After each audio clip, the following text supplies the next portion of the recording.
And when these things were heard, all the kings across the Jordan, who lived among the mountains and plains, along the coastline and shores of the Great Sea, also those who were living near Lebanon, the Hittite, and the Amorite, the Canaanite, the Perizzite, and the Hivite, and the Jebusite, gathered themselves together, so that they might fight against Joshua and Israel, with one mind and with the same resolve.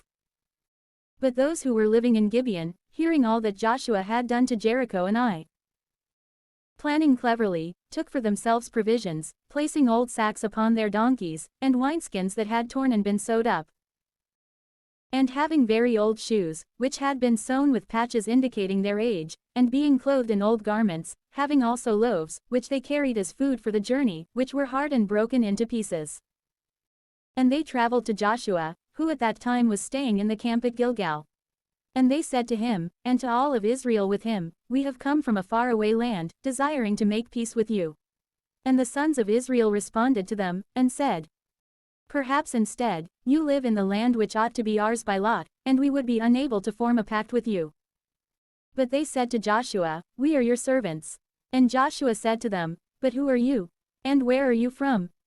They responded, Your servants have arrived, from a very far away land, in the name of the Lord, your God. For we have heard about the fame of his power, all the things that he has done in Egypt.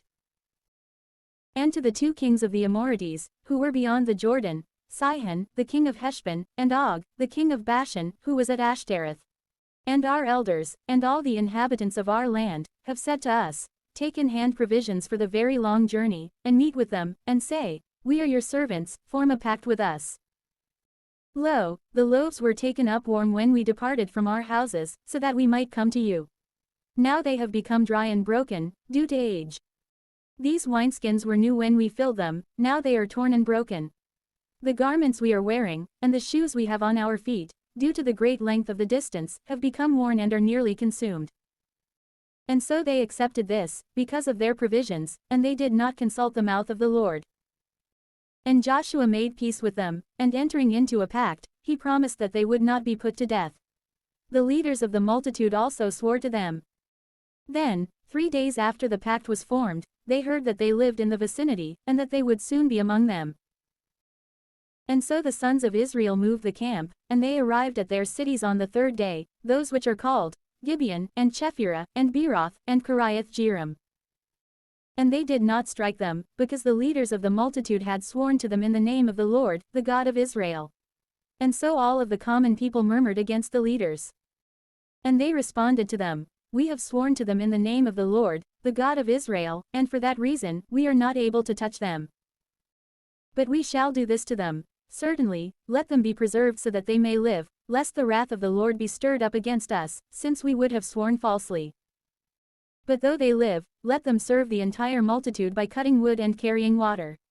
And while they were discussing these things, Joshua called the Gibeonites, and he said to them, Why would you be willing to deceive us by fraud, saying, We live very far away from you, when you are in our midst? Therefore, you shall be under a curse, and your stock shall not cease to be cutters of wood and carriers of water, into the house of my God. And they responded, It was reported to us, your servants, that the Lord your God had promised his servant Moses that he would give you the entire land, and that he would destroy all its inhabitants.